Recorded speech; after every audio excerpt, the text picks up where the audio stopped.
Guys, एक समय था जब हमारी पृथ्वी पर डायनासोर्स का राज था। वो चलते थे जहां हम चल रहे हैं। इसी हवा में सांसें लीं, इसी धरती पर लड़ाइयां लड़ी। इन दैत्याकार बड़े विचित्र डायनासोर्स ने करीब 14 करोड़ सालों तक इस धरती पर राज किया। इन डायनासोर्स की कई हजार प्रजातियां थीं।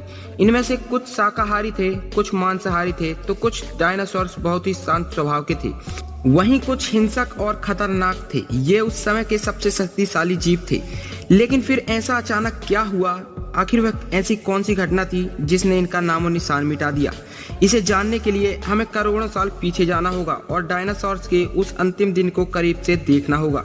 तो आइए चलते हैं आज से 65 मिलियन साल यानी कि 6 करोड़ 50 लाख साल पीछे। आज से करीब 6 करोड़ 50 लाख साल पहले धरती पर मौसम सामान्य था। चारों ओर सूरज की रोशनी बिखरी हुई थी। लंबे लंबे पेड़ पौधों से टकराती हुई समुद्र की ठंडी हवाएं और चारों तरफ डायनासोर्स के चिल्लाने की आवाजें। जब ये सारी डायनासोर्स प्रजाति बड़े ही आराम से अपना जीवन बिता रहे थे, तब 10 करोड़ साल पहले ही इनकी किस्मत लिखी जा चुकी थी। 10 करोड़ साल पहले एक छोटा एस्टेरॉयड का टुकड़ा जो सुदूर अंतरिक्ष से आ रहा था, वह पृथ्वी से लगभग 20 करोड़ मील दूर मंगल और बृहस्पति के बीच बने क्षुद्र ग्रह बेल्ट में घूम रहे एक बड़े एस्टेरॉयड से जा टकराता है। इस टकराव से उस बड़े एस्टेरॉयड की दिशा बदल जाती है और वह क्षुद्र ग्रह बेल्ट से निकलकर सीधे पृथ्वी की ओर 22,000 मील प्रति घंटे की रफ्तार से बढ़ने लगता है। जब यह एस्टेरॉयड पृथ्वी से 3,84,000 किलोमीटर की दूरी पर था, तब धरती से शायद डायनासोर्स का अंत न होता यदि यह एस्टेरॉयड पृथ्वी के उपग्रह चांद से टकराता। लेकिन नियति को कुछ और ही मंजूर था, इसलिए यह बड़ा एस्टेरॉयड चांद के बहुत नजदीक से गुजर गया। 40 किलोमीटर के व्यास वाला 2 ट्रिलियन मैट्रिक टन का ये एस्टेरॉयड प्रत्येक सेकंड के साथ साथ धरती के करीब बढ़ता जा रहा था। ये एस्टेरॉयड जब पृथ्वी के वातावरण के संपर्क में आया, तब इसकी रफ्तार एकाएक 70,000 किलोमीटर प्रति घंटा हो गई। पृथ्वी के वायुमंडल में घुसते ही घर्षण की वजह से ये एक भयानक आग की गोली में बदल गया। ये इतनी रफ्तार से धरती की ओर बढ़ रहा था कि सिर्फ 4 मिनट में इसने अटलांटिक ओशियन को पार कर लिया।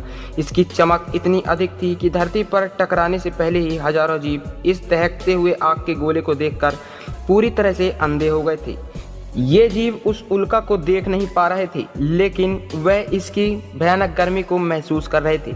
कुछ ही क्षण में ये एस्टेरॉयड मैक्सिको की खाड़ी के पास जमीन से टकराता है और लगभग 35,000 डिग्री सेल्सियस की ऊर्जा वाला एक भयंकर विस्फोट होता है। इस टकराव का विस्फोट लगभग 10 हाइड्रोजन बम के विस्फोट के बराबर था। यह विस्फोट इतना शक्तिशाली था कि इसके टकराते ही धरती की लाखों टन धातु अंतरिक्ष में चली गई। टकराव वाली जगह पर 180 किलोमीटर चौड़ा और 20 किलोमीटर गहरा गड्ढा बन गया। विस्फोट के कारण इस गड्ढे का सारा मेटल और पत्थर आसमान में धूल के बड़े बड़े बादलों में बदल गया। 16 मिनट 40 सेकंड बाद जमीनी टकराव की वजह से धरती के अंदर चारों ओर 11.1 तीव्रता की भूकंपीय तरंगें उठने लगी। इस वजह से समुद्र में विशालकाय लहरों का निर्माण हुआ और एक के बाद एक सुनामी की लहरें चारों तरफ बढ़ने लगी। भूकंपीय तरंगों ने सभी सक्रिय ज्वालामुखियों को दहका दिया, जिसके कारण जगह जगह डायनासोर्स का विनाश शुरू हो गया। धरती के महाविनाश की प्रक्रिया आरंभ हो चुकी थी। इस भयानक विस्फोट में रेडिएशन की मात्रा इतनी बढ़ गई थी कि इसके 800 किलोमीटर के दायरे में आने वाले सभी जीव जलकर पूरी तरह से राख के ढेर में बदल गए थे। इस महाविनाश में उड़ने वाले डायनासोर्स इन जमीनी खतरों से तो बच निकले, लेकिन ये तो महाप्रलय की शुरुआत थी।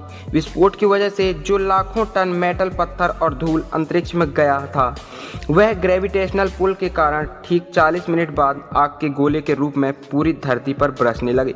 साथ ही धूल का एक बहुत बड़ा तूफान 6,000 किलोमीटर प्रति घंटे की रफ्तार से पृथ्वी की दूसरी तरफ मौत लेकर आ रहा था। ये धूल के बादल कई किलोमीटर मोटे थे, जिसकी वजह से पृथ्वी पर सूरज की रोशनी का पहुंच पाना असंभव हो गया। गर्म हवाओं का तापमान 100 डिग्री सेल्सियस से ज्यादा होने के कारण धरती पर पेड़ पौधों की लगभग सारी आबादी जलकर खाक हो गई थी। विस्फोट के 90 मिनट बाद धरती का तापमान 200 डिग्री सेल्सियस तक बढ़ गया, जिसकी वजह से जो डायनासोर्स विस्फोट के इलाके से कोसों मील दूर थे, वो भी इस गर्मी से बच नहीं पाए। इस महाप्रलय से धरती की कुल 90% प्रजाति पूरी तरह से खत्म हो गई थी और जो 10% जीव धरती पर बच गए थे, उनमें से सिर्फ वही जीव जिंदा रह सके जिनका वजन 30 किलोग्राम से कम था। इसका कारण यह था कि इस महाप्रलय में लाखों की संख्या में जीव मारे जा चुके थे और पेड़ पौधों की सारी आबादी भी जलकर खाक हो चुकी थी। जिसके चलते यहाँ जो बड़े और विशालकाय जीव जीवित बच गए थे उन्हें भरपूर मात्रा में खाना पानी ना मिल सका। लेकिन ये महाप्रलय किसी अन्य जीव के लिए फायदेमंद साबित होने वाला था। धरती पर डायनासोर्स का अंत एक छोटी प्रजाति के लिए एक सुनहरा अवसर लेकर आया था और वह प्रजाति थी मैमल्स की।